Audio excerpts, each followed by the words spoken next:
Assalamualaikum sahabat Assalaam, di hari ketiga ini, kita akan melanjutkan kegiatan ziarah ke makam Syekh Holil Bangkalan yang berada di Kabupaten Bangkalan, Jawa Timur. Setelah kemarin kita berziarah ke makam Sunan Giri, kami langsung melanjutkan perjalanan menuju Pulau Madura dan beristirahat untuk melanjutkan kegiatan ziarah di pagi hari. Kegiatan di hari ketiga ini, kami memulai dengan sholat subuh berjamaah di Masjid Agung Syekh Holil Bangkalan. Jarak antara tempat kami beristirahat dengan lokasi makam Syekh Holil tidak terlalu jauh, jadi kami memutuskan untuk berjalan kaki, dengan estimasi perjalanan kurang lebih sekitar 5 menit dengan berjalan kaki. Lokasi makam Syekh Holil berada satu komplek dengan Masjid Agung Syekh Holil, jadi setelah sholat subuh berjamaah kami langsung melaksanakan ziarah. Masjid Agung Syekh Holil Bangkalan adalah salah satu masjid bersejarah yang terletak di Kabupaten Bangkalan, Pulau Madura, Jawa Timur, Indonesia. Nama masjid ini diambil dari nama seorang ulama besar dan tokoh penyebar agama Islam di Madura, Syekh Holil, yang sangat dihormati karena jasanya dalam menyebarkan Islam di Pulau Madura dan sekitarnya.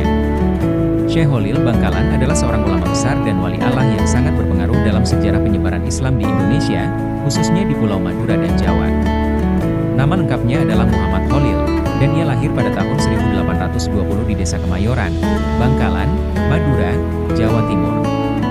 Syekh Holil adalah keturunan keluarga ulama dan sejak muda telah menunjukkan kecerdasan dan kecintaannya terhadap ilmu agama. Syekh Holil memulai pendidikannya di Madura, kemudian melanjutkan ke berbagai pesantren di Jawa. Ia juga sempat belajar di Mekah selama bertahun-tahun, tempat ia memperdalam ilmu agama, terutama dalam bidang fikih, tasawuf, dan Al-Quran. Di sana, ia belajar kepada sejumlah ulama terkemuka hingga mendapatkan pengakuan sebagai seorang alim yang mumpuni. Setelah kembali dari Mekah, Syekh Holil mendirikan pesantren di Bangkalan.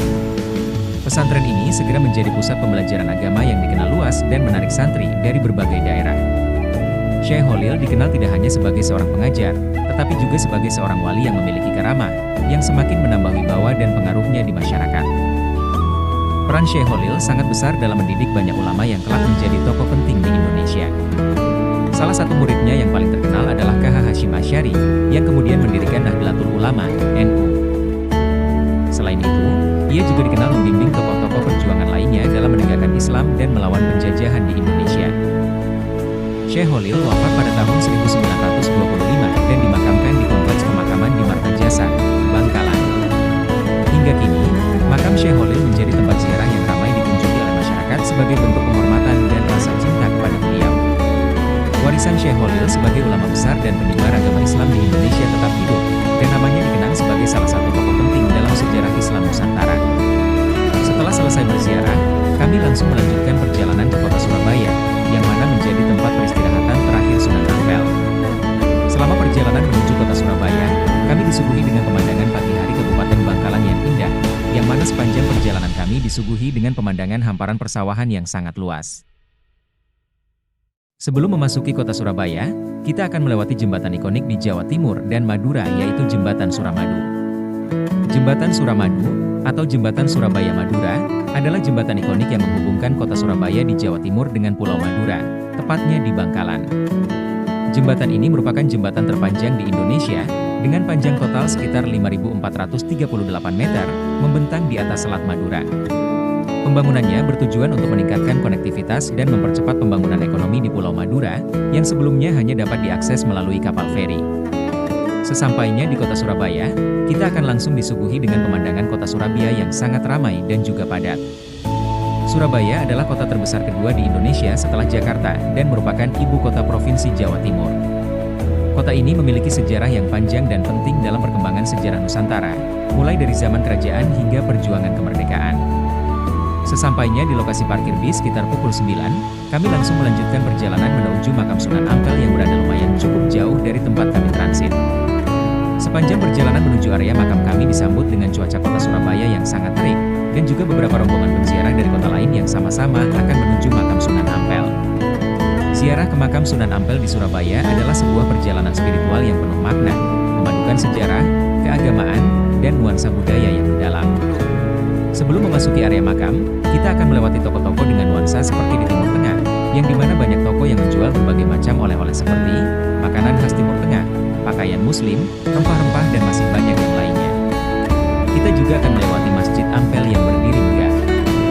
Masjid ini adalah salah satu peninggalan penting Sunan Ampel dan memiliki arsitektur kuno yang khas dengan sentuhan Islam dan budaya Jawa. Di sini, banyak peziarah yang meluangkan waktu untuk berwudu dan melakukan sholat sunnah di dalam masjid. Momen ini memberikan suasana khusyuk, dan pengunjung dapat merasakan keagungan bangunan masjid yang telah ada sejak abad ke-15. Menuju ke dalam kompleks makam, kita melewati jalan yang sering disebut pintu akhirat. Jalan ini dipercaya memiliki filosofi mendalam, mengingatkan para pengunjung untuk memikirkan perjalanan hidup mereka. Di makam Sunan Ampel, kita bisa merasakan ketenangan yang mendalam, di mana banyak orang berdoa dan berzikir untuk mengenang jasa dan perjuangan Sunan Ampel dalam menyebarkan agama Islam. Sunan Ampel, yang nama aslinya adalah Raden Rahmat, adalah salah satu dari Wali Songo, 9 tokoh penyebar agama Islam di Jawa pada abad ke-15. Ia lahir di Champaran, sekarang bagian dari Vietnam, pada sekitar tahun 1401, dan berasal dari keluarga bangsawan yang memiliki darah langsung dari Raja Majapahit. Ia adalah putra dari pasangan Raden Ibrahim dan Dewi Chandrawati, yang berasal dari keluarga Ningrat dan memiliki latar belakang spiritual yang kuat. Sunan Ampel dikenal sebagai salah satu wali yang memiliki pengaruh besar dalam penyebaran Islam di Pulau Jawa, khususnya di wilayah Surabaya dan sekitarnya. Setelah mempelajari agama Islam di Mekah, ia kembali ke Jawa dan menetap di Ampel, Surabaya, di mana ia membangun pesantren pertama yang menjadi pusat pendidikan Islam. Setelah selesai berziarah dan membeli beberapa oleh-oleh di Pasar Ampel, selanjutnya kami melanjutkan perjalanan menuju kota Jombang, yang dimana menjadi tempat peristirahatan terakhir dua tokoh besar di Indonesia, yaitu Kiai Haji Hashim Asy'ari dan Kiai Haji Abdurrahman Wahid atau yang dikenal dengan panggilan Gus Dur. Estimasi perjalanan dari Surabaya menuju Jombang, kurang lebih memakan waktu sekitar 2 jam. Setibanya kami di kota Jombang, kita langsung memasuki area pondok pesantren Tebu Ireng dan juga kita akan langsung disambut dengan Museum Islam Indonesia. Kami pun langsung bergegas menuju area makam, yang berada di komplek pondok pesantren Tebu Ireng. Yang dimana kami harus berjalan kaki terlebih dahulu dengan estimasi waktu kurang lebih 5 menit dari tempat kami transit. Dalam perjalanan menuju area makam, kita akan disambut dengan gagahnya bangunan Museum Islam Indonesia. Museum ini memiliki koleksi benda-benda yang menggambarkan sejarah Islam di Indonesia, mulai dari peran para ulama, tokoh-tokoh penting, hingga penyebaran agama Islam sejak zaman kerajaan-kerajaan Islam Nusantara hingga era modern. Kiai Haji Hashim Asy'ari, yang lahir pada 14 Februari 1871 di Jombang, Jawa Timur, adalah seorang ulama besar yang dikenal sebagai pendiri Nahdlatul Ulama, organisasi Islam terbesar di Indonesia. Beliau adalah anak dari keluarga santri yang taat dan berpendidikan tinggi. Setelah menimba ilmu di berbagai pesantren di Jawa dan berguru di Mekah, Kiai Haji Hashim Asy'ari kembali ke Indonesia untuk menyebarkan ajaran Islam dengan pendekatan damai dan menghormati budaya lokal. Pada tahun 1899, Kiai Haji Hashim Asy'ari mendirikan pesantren Tebu Ireng di Jombang, yang kemudian menjadi salah satu pesantren terkemuka di Indonesia. Pada tahun 1926, beliau mendirikan NU bersama para ulama lainnya sebagai wadah untuk memperjuangkan Islam Ahlus Sunnah wal Jamaah yang modern. Kiai Haji Hashim Asy'ari juga aktif dalam memperjuangkan kemerdekaan Indonesia dan mengeluarkan resolusi jihad pada tahun 1945 yang menggerakkan umat Islam untuk mempertahankan kemerdekaan Indonesia. Kiai Haji Hashim Asy'ari wafat pada 25 Juli 1947 dan dimakamkan di Kompleks Pesantren Tebu Ireng. Kiai Haji Abdurrahman Wahid, atau lebih dikenal sebagai Gus Dur, lahir pada 7 September 1940 di Jombang, Jawa Timur, dan merupakan cucu dari Kiai Haji Hashim Asy'ari. Dibesarkan di lingkungan pesantren dan keluarga yang sangat peduli terhadap pendidikan, Gus Dur tumbuh menjadi sosok yang cerdas, kritis, dan berpandangan luas. Setelah menimba ilmu di beberapa perguruan tinggi Islam di Timur Tengah dan Eropa, ia kembali ke Indonesia dan terlibat dalam kegiatan keagamaan dan sosial.